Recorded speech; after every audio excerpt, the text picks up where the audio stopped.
मैं हूं आलिया और आप देख रहे हैं breaking barriers with Alia Shah. Thank you so much for watching my show. आज जो खबर मैं आपके सामने रख रही हूं, उस खबर की जो डिटेल्स सामने आ रही हैं इंडिया से और इंडियन मीडिया जो डिटेल्स बता रहा है, उसमें कुछ डिटेल्स बहुत ही हैरानकुन हैं और उसके ऊपर बहुत सारे सवाल उठते हैं। वो सवाल भी मैं उठाऊंगी, लेकिन पहले मैं आपको खबर बता देती हूँ।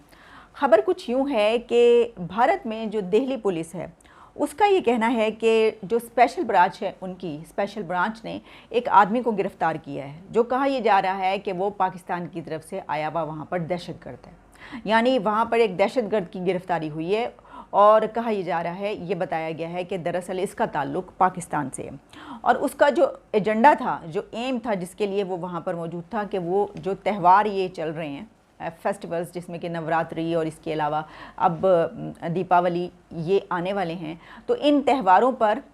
उस मुल्क के अंदर यानी इंडिया के अंदर कुछ धमाके करना या वहाँ पे अनरेस्ट पैदा करना या इस तरह की साजिशें करना, ये जो है वो करने वाला था, ये कहा जा रहा है इंडियन मीडिया की तरफ से। ये स्टोरी मैं आपको बता दूं कि सिर्फ इंडिया के मीडिया में ही कोट नहीं हो रही, बल्कि इसको नेशनल इंटरनेशनल मीडिया भी इसको बता रहा है, इसको कोट कर रहा है। अगर इसकी थोड़ी सी तफसीलात में जाएं, उसके बाद मैं आपको ये बताऊंगी या ये मैं सवाल करूंगी कि हैरानकुन तफसीलात जो हैं तो उसका क्या नतीजा निकलता है। कल को दिल्ली की पटियाला हाउस कोर्ट ने 14 दिन का जो है उन्होंने उसका रिमांड लिया और उससे इन्वेस्टिगेशन की जाएगी। वो भारत में दाखिल किस तरह हुआ? कहा यह जा रहा है कि वो इंडिया में बांग्लादेश से दाखिल हुआ है, बांग्लादेश के बॉर्डर से वो एंटर हुआ है और उसने अपना ID कार्ड इंडिया का बनवा लिया है। ये जो मैं बात करी थी कि डिटेल्स अब वो आना शुरू हो गई, हैरानकुन इसलिए हैं कि वो कई सालों से इंडिया में रह रहा था। ये नहीं है कि वो कहीं से वहाँ पे पहुँचा बॉर्डर क्रॉस करके, चाहे वो बांग्लादेश का हो, चाहे वो पाकिस्तान का हो, चाहे वो किसी और का, नहीं, वो कई सालों से भारत में रह रहा था। उसने अपना जाली नाम से शनाख्ती कार्ड भी बनवा रखा था और जाहिर है कि पासपोर्ट और दीगर डॉक्यूमेंट्स भी उसने बनवाए हुए होंगे और गैर कानूनी तौर पर जो है वो वहाँ कई शहरों में रहता रहा, जिसमें अजमेर शरीफ भी शामिल है, जिसमें दिल्ली शामिल है। इसके अलावा उसने वहाँ पर गाज़ियाबाद जो बिहार में है, वहाँ पर भी एक अपना जाली शनाख्ती कार्ड बनवाया और वहाँ पर एक खातून से शादी भी कर ली। अब उसके बच्चे कितने हैं ये मैं नहीं देख पाई, लेकिन ये है कि उसमें यानी उसका ख़ानदान भी, उसका घर भी मौजूद है वहाँ पे, उसकी बीवी भी है। उनकी हुकूमत की तरफ से जो बात की जा रही है वो ये है कि 2009 में जो जम्मू में बम धमाके जो हुए थे, उसमें जो है वो पाकिस्तान की खुफिया एजेंसी जो है वो मुलविस थी। तो ये जो आदमी है ये उसमें मुलविस था, उस बस स्टैंड के पे जो धमाका हुआ था उसके हवाले से कहा जा रहा है। अच्छा, 2011 में दिल्ली कोर्ट के बाहर भी एक धमाका हुआ था और इसमें उस आदमी से जब इन्वेस्टिगेशन की गई तो उसने ये कहा कि नहीं, वो जो दिल्ली कोर्ट के बाहर धमाका हुआ था 2011 में, उसमें वो शामिल नहीं था, लेकिन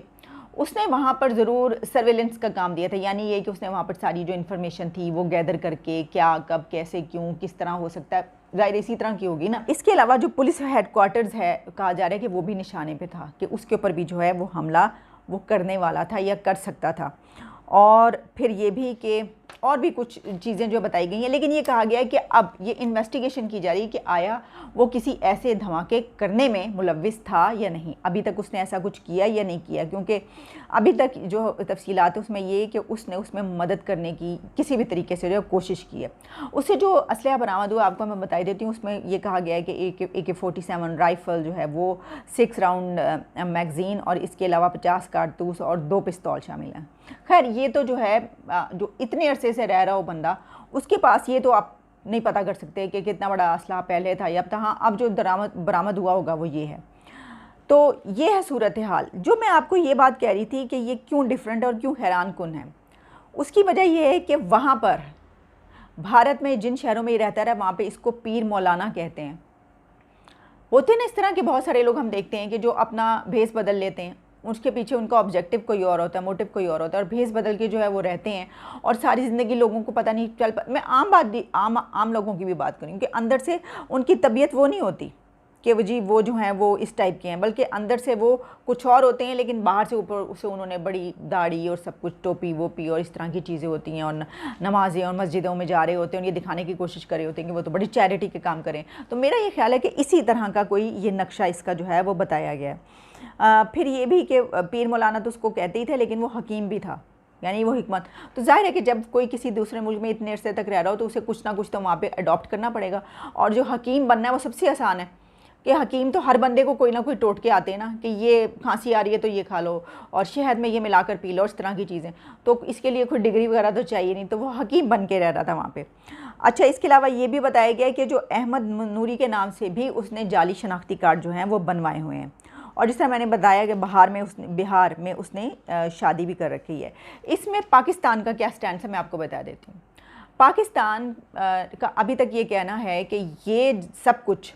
जो इंडिया बता रहा है उस आदमी के हवाले से जो कि दहशतगर्द उसके मुताबिक पकड़ा गया है, वो कश्मीर में जो इंसानी हकूक़ की खिलाफ वर्जी हो रही है जम्मू में, उससे दुनिया की नज़रें हटाने के लिए ये वाली ख़बर जो है निकाली गई है। और सबसे पहले ज़ाहिर है आप जानती हैं हम कश्मीर पे पहुंचते हैं। कश्मीर जो है वो सबसे बड़ा टारगेट होता है। कुछ भी हो रहा है तो दरअसल वो कश्मीर से नज़रें हटाने के लिए जो है, क्योंकि वहाँ पे इंसानी हकूक़ की खिलाफ वर्जी हो रही है, इस वजह से भारत ये चाहता है कि वहाँ पे दुनिया की नज़र ना पड़े, उसके ऊपर कोई सवाल ना उठे कि देखो हम वहाँ पे कश्मीरियों के साथ क्या कर रहे हैं। तो इस वजह से कोई ना कोई ऐसा वाक़या जो गढ़ लिया जाता है, जिस तरह के अब ये एक दहशतगर्द पकड़ा गया।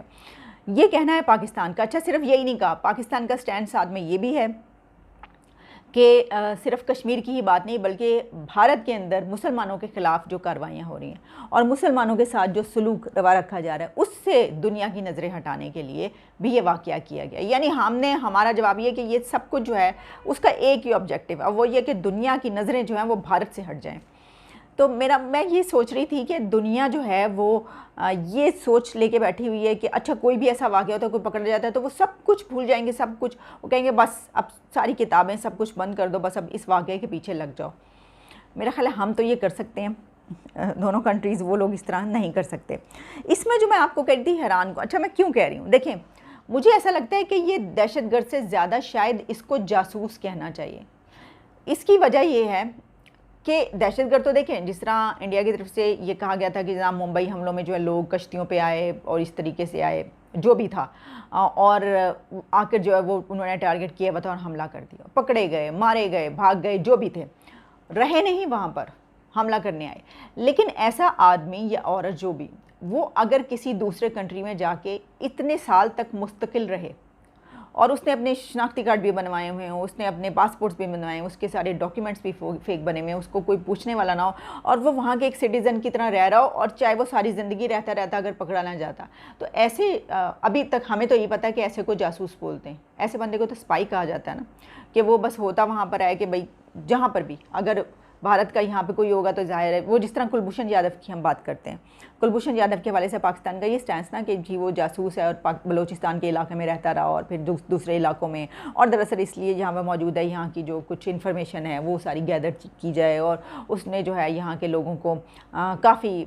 जो है वो इस तरीके से जो है वो ख़राब करने की कोशिश की और धमाके वगैरह वगैरह। तो इसी तरीके से मेरा ये ख्याल है कि जिस शख्स की हम बात कर रहे हैं, ये अशरफ नामी जो शख्स है, जिसके कुछ और नामों से भी जो है अहमद नूरी के नाम से भी उसने बनवाया हुआ था, ये भी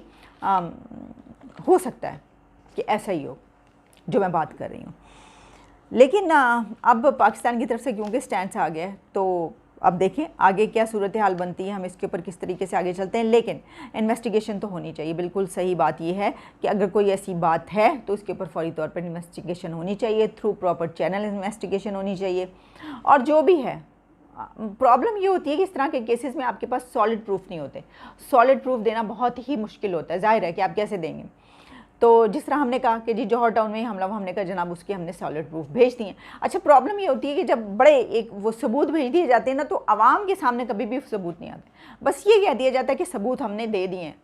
आवाम के सामने कभी भी वो सबूत नहीं कि भाई ये था सबूत, ये देखो ये तो सबूत मौजूद है हमारे पास, हमने करके दिखाया। तो इसी तरीके से मुझे लगता है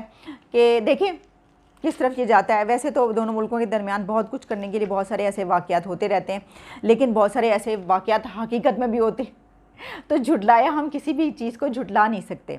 लेकिन इसमें एक और पहलू जो निकलता है वो ये है कि पाकिस्तान की तरह इंडिया का भी जो डॉक्यूमेंट्स बनाने का सिस्टम है इस हद तक फेक है और इतना ज़्यादा ख़राब है कि उस पर भी इस तरह के लोग बासानी अपनी ख्वाहिशात को पूरा कर लेते हैं और जो भी वो डॉक्यूमेंट चाहें वो बनवा लेते हैं। तो ये थी इस वाक़े की सारी डिटेल्स। अगर कुछ और डिटेल्स इसके सामने आती हैं या इसके ऊपर कोई पेशरफ्त होती है तो हम ज़रूर उसके ऊपर भी बात करेंगे, किसी एक्सपर्ट से भी इसके ऊपर बात कर सकते हैं, क्योंकि इंडिया और पाकिस्तान के बीच जो है हालात को, वाक़यात को नॉर्मलाइज़ करना और नॉर्मलाइज़ किए रहना बहुत बहुत ज़रूरी है। इसकी वजह यह है कि बिल्कुल इस तरह LOC पर जो सीज़ फायर है उसके बाद इस तरह के कोई वाक़यात बिल्कुल नहीं होने चाहिए जिनकी वजह से दोनों मुल्कों में अनरेस्ट फैलने का ख़तरा हो। इजाज़त दीजिए, दोबारा मुलाकात होगी। Take care, bye for now.